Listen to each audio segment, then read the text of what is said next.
You cannot go anywhere in the world without people instantly recognizing rabies. It is a fearful disease with only one outcome if you do get a clinical case of it. Rabies has been around a long time, and in fact it's one of our oldest described diseases.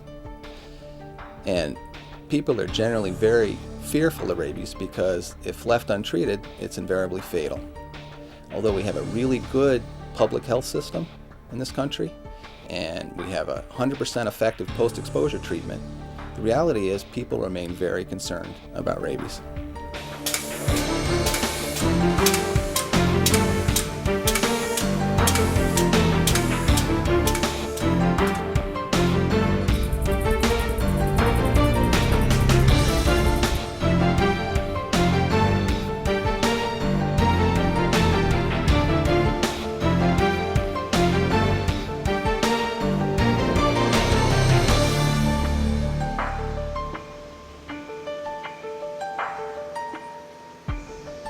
The history of oral vaccination can be broken up into different stages.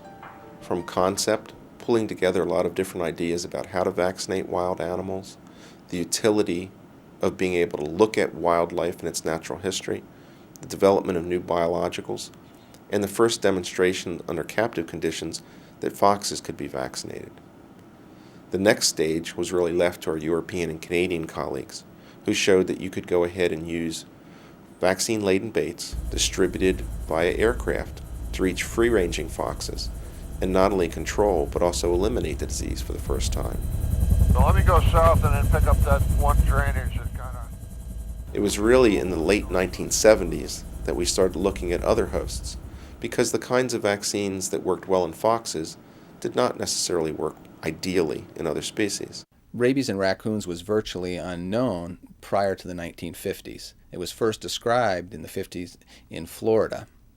It then spread slowly into South Carolina, into Georgia, and into Alabama. And then it made quite a jump into West Virginia and Virginia in 1977, 1978, apparently as a result of the translocation of infected raccoons. After that, it tended to spread up the East Coast at about 50 kilometers a year, at a rate of about 50 kilometers a year. And it first hit Maine in 1994, and then actually went into Ontario, Canada in 1999. With the Mid-Atlantic raccoon outbreak, it gave us the opportunity to turn our research attentions onto the raccoon. It was also the demonstration and the utility of biotechnology in the early 1980s that came up with a recombinant virus vaccine, taking components of different viruses, splicing them together, and one came up with a vaccinia rabies glycoprotein recombinant virus vaccine. Most of the 1980s were spent with demonstrating the safety and efficacy under captive conditions of the VRG vaccine.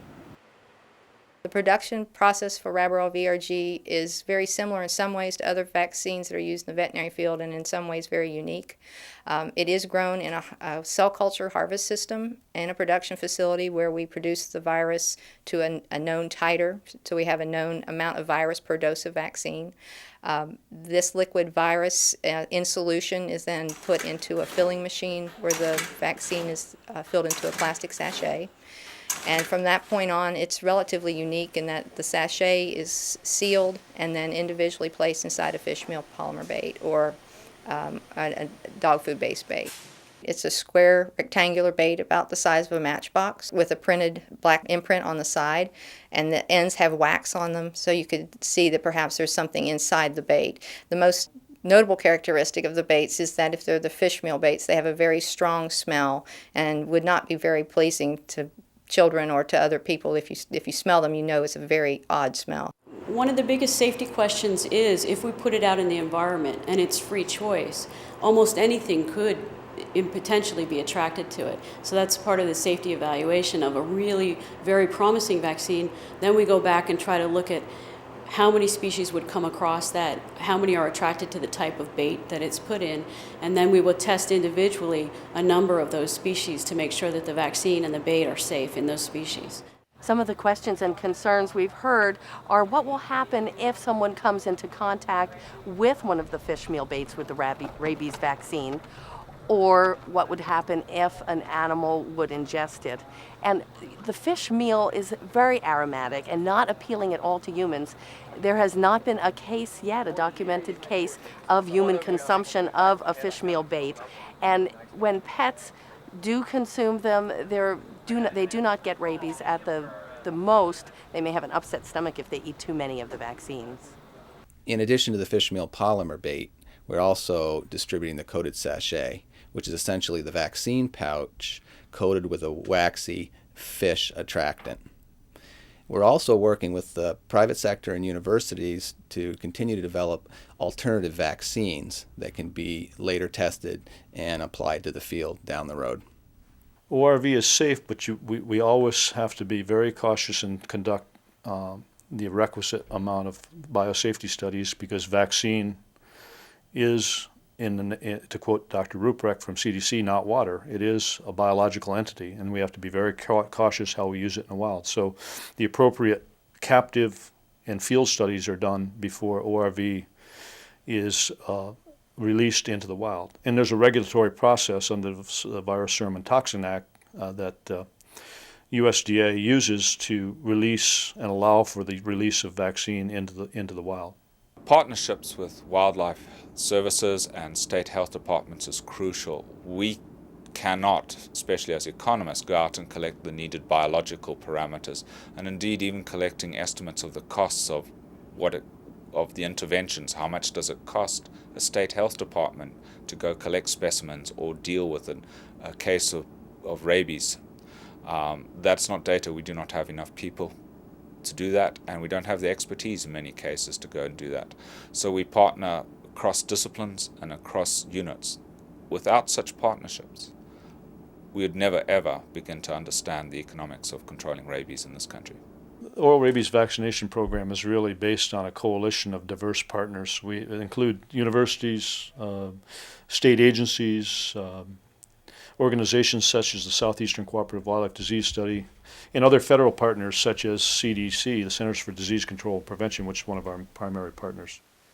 In the Northeast, in particular, Cornell University has been very integral to ORV. They worked very diligently with Wildlife Services, and even before Wildlife Services got involved, in establishing programs in the Northeast. We've had very good success working with the multi-agencies, including our Department of Natural Resources, using their helicopters to drop baits in areas that we really just can't do it with a fixed wing.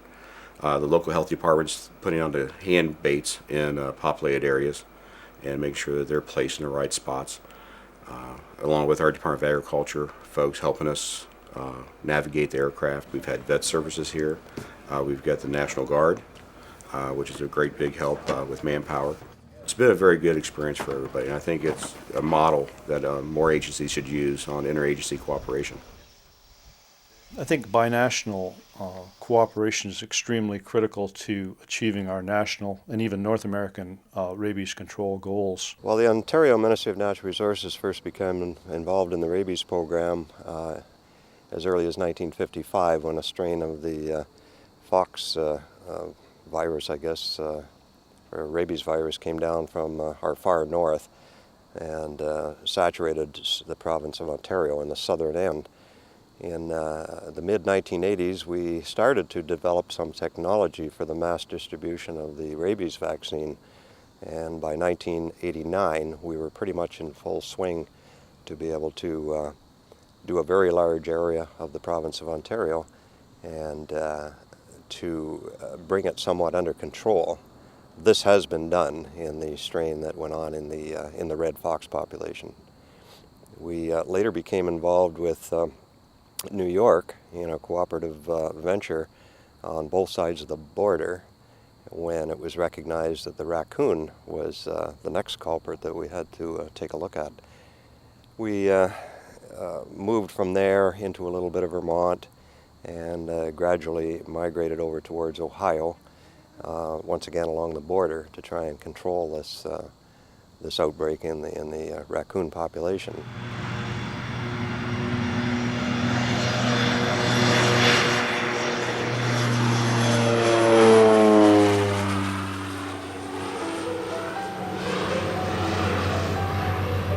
The the Twin Otter is a twin-engine aircraft, of course. We selected that because we felt it met the mission that we're after, being as it has a fairly large cabin area to be able to accept the machinery.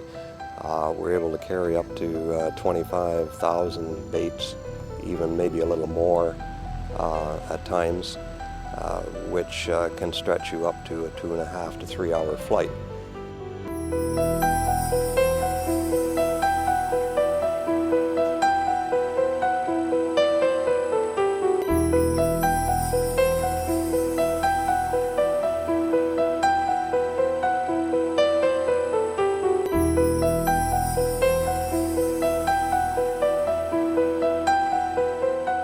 They control the machine by shutting it off and on manually when they come up towards houses or golf courses or whatever. We like to see them always err on the better side, you might say. If they're unsure, shut it off. We do have a switch on the pilot side should the navigator be preoccupied with jotting a note down. If we see something that they don't, we will shut it off for them. We can override that system. So we take every precaution we can not to be bouncing these baits off houses and things like this. We've had a lot of positive experiences here. We have residents call us up to say that they have seen a difference in the way raccoons act in their neighborhood. They ask us to make sure we place baits in their neighborhood. We have seen a dramatic decrease in the number of positive cases. We also have a few challenges with airports that we have to fly over, with power stations, with correctional facilities, and we have to stay on our toes because you never know when you get a phone call that somebody's a little bit upset, and so we all pull together, the different teams and the cooperation, and we all work together to solve those issues in a win-win situation. The process of putting together the flight lines is to meet with the individual states where the barriers are going to be in. We first try to determine the epizootic of where the rabies cases are, so we can get out in front of the cases to place the barrier. We work with the cases or with the states for surveillance of positive cases. We also try to do some population density studies, so we make sure we're putting the baits in the most logical place. After that is done, using AutoCAD and ArcGIS, we develop polygons, and from those polygons then we determine how many baits we need and develop our flight lines and flight line spacing. We are targeting 75 baits per square kilometer at this point. We did do a study over in Pennsylvania last year where we did a high density study of 300 baits per square kilometer, 150 baits per square kilometer, and then we did our 75 baits per square kilometer as a quality area. This last August we went back in Pennsylvania and we did a low density study of 37 baits per square kilometer. So we're trying to find the exact ratio that would work well with the raccoons. 722. When you sit back and you're looking at where we started from in 1997 in Ohio, we started out with 100,000 baits, and now we've been very successful in Ohio. We've reduced the case of raccoon strain rabies down to 3 in the last few years. It does make a difference that we are stopping raccoon strain rabies from traveling westward in the United States. One of the reasons that we felt we could use this immune barrier concept and be successful in Ohio is because we only had a 90-mile wide corridor between Pennsylvania and Ohio, between the Lake Erie and the Ohio River. By stopping the movement of raccoon rabies, we not only protected those folks here in Ohio, but we were protecting our neighboring states to the west, such as Michigan, Illinois, Indiana, and Kentucky. And they've always been very supportive of what we're doing, so they hope that they won't have to deal with raccoon rabies in the future. Right now we're working in Ohio, Pennsylvania, West Virginia, Tennessee, Virginia. We have worked down in Florida with their program with this command post. We are anticipating to be in Georgia, Alabama, and Tennessee here this November to start a barrier there, which will basically match up with Appalachian Ridge for a continuous barrier from the Great Lakes down to the Gulf of Mexico. The northern boundary of our rabies zone is the St. Lawrence River, which is the border between the United States and Canada. Also, right there at the border is a major highway just south of the river running parallel to the river. There's a number of camps and homes on the river there, and there's some very much ideal raccoon habitat. Given our current technology using fixed-wing aircraft, it's very difficult to get those baits right there to the shoreline where we want them. We've been concerned that there could be a population of raccoons living along the shoreline there and not getting exposed to the baits, and possibly whether or not we're leaving a corridor for rabies to move through. So for the past 2 years, we've been working on this project, trying to see how well we're vaccinating this population of raccoons. We've placed radio collars on a number of raccoons up along the shoreline of the St. Lawrence River there, and we've monitored their movement and trying to determine where these raccoons are when the baits are actually on the ground. Are they getting exposed to the baits or not? This information will tell us where these animals go, a little bit about their home range. Are they traveling south of the state highway where we know we're getting baits, or are they staying right along the river there?